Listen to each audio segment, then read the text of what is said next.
அரியலூர் மாவட்டம் உடையார்பாளையம் வட்டம் சூசையப்பர் பட்டினத்தைச் சேர்ந்த தனப்பிரகாசம், சந்தன மேரி இந்த முதியோர்கள்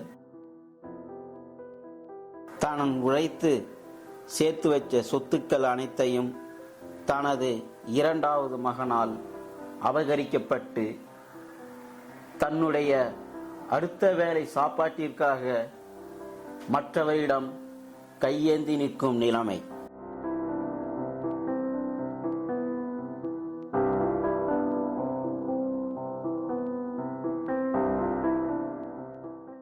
தன்னுடைய நீதிக்காக யாரிடம் தனது குறைகளை சொல்வது என்று கூட தெரியாமல் தவித்து நிற்கும் இந்த முதியோரின் அவல நிலைமை.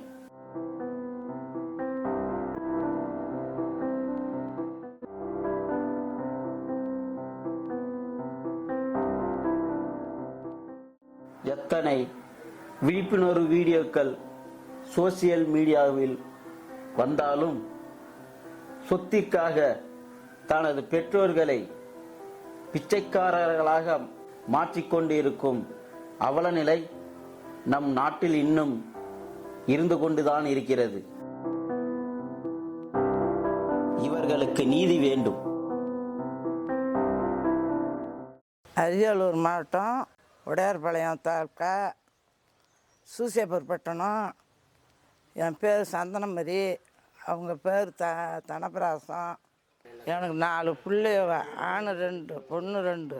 எங்கள் 4 பிள்ளைகளையும் இவன் சேசுங்கிறன் வந்து அடித்து எங்களை அநியாயம் பண்ணி எங்கள் சொத்தெல்லாம் பிடுங்கிக்கிட்டு எங்களை வெளியே தள்ளி விட்டு எங்கள் துணிமணியெல்லாம் கொளுத்தி இங்கே இருக்கப்படாது, வீட்டை விட்டு வெளியே போங்கன்னு சொல்லணும்.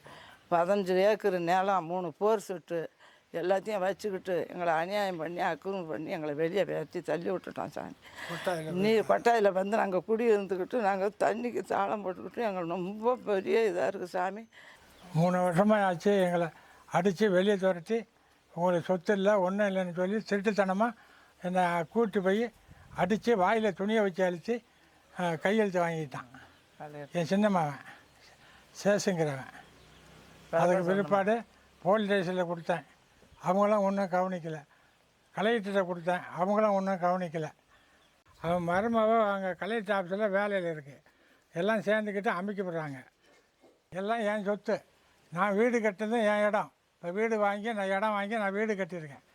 அதை விட்டு நீ வெளியே போன்னு சொல்லி 3 தடவை போகிறேன், பிடிச்சி தள்ளி வெளியே அனுப்பி விட்டான் அடித்து என்ன.